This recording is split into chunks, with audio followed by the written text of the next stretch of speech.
Europe 1 Soir. Le Monde selon Adler. Bonsoir Alexandre. Bonsoir Nicolas. Vous avez suivi comme nous cet incroyable bras de fer, plus de 24 heures de négociations pour les chefs d'État et de gouvernement à Bruxelles pour finalement voter tout à l'heure le budget de l'Europe pour les 6 ans qui viennent. À chaque fois Alexandre, quand on voit ces négociations en pleine nuit, ces rendez-vous entre les chefs d'État à 3 heures du matin, on se dit mais quand est-ce que ça va durer? Est-ce qu'on va pouvoir longtemps gérer un continent entier avec ce principe du consensus à 27? Non, bien sûr, ça fait pas du bien à l'Europe d'ailleurs ces images, parce que l'Europe est convalescente et chaque fois que les chefs d'exécutif donnent le témoignage d'un blocage presque complet, eh bien, le scepticisme remonte. Ce d'autant plus que les gens ne comprennent rien au maquignonnage qui est intervenu pour le budget européen. Alors c'est pour ça qu'il faut peut-être simplifier les choses.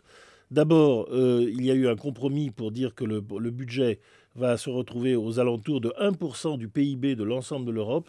Ça fait 830 milliards de dollars. C'est donc rapetissage de l'enveloppe qui était prévue. On sait par exemple les restaurants du cœur sont pris dans cette affaire.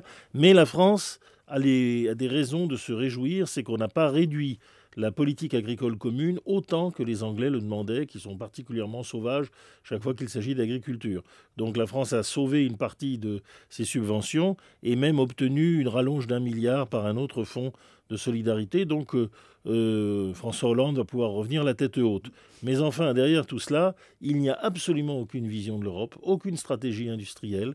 Nous sommes dans une des crises économiques les plus graves que l'Europe connaît. Il n'y a aucun échange intellectuel et on a le sentiment que finalement, cette Europe, c'est une espèce de vaste marché dans lequel les États gouvernent véritablement à la godille et simplement en protégeant un peu leurs gros sous. I want my money back, comme disait Margaret Thatcher. Vous nous dites donc qu'on a une sorte d'avion sans pilote?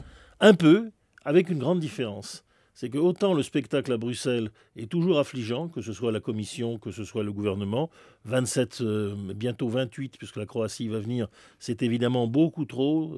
Ces 27 commissaires ne font pas grand-chose. Autant la Banque Centrale Européenne prend des mesures. Il y a même un contraste saisissant, c'est que Mario Draghi vient de réussir, là où François Hollande avait fait des invocations rhétoriques, à faire baisser le taux de change entre l'euro et le dollar à 1,34 $, et ceci sans pour autant forcer sa main. Et donc, d'une certaine manière, il y a un sentiment qui s'établit, c'est que, au fond, alors que l'euro est en crise, c'est la Banque Centrale qui gère l'Europe, et tout le reste, eh bien, c'est un peu de la littérature. Ouais, et le patron de l'Europe, ce serait donc Mario Draghi. Je crois que là, ce n'est pas une révélation européenne, on peut le dire, mais c'est un fait. Ce n'est pas monsieur Barroso et ce n'est pas Van Rompuy, qui sont des gens parfaitement honorables, mais qui ne sont pas en prise sur la décision. Merci beaucoup et bon week-end Alexandre Adler. Dans un instant, on parle de la mafia corse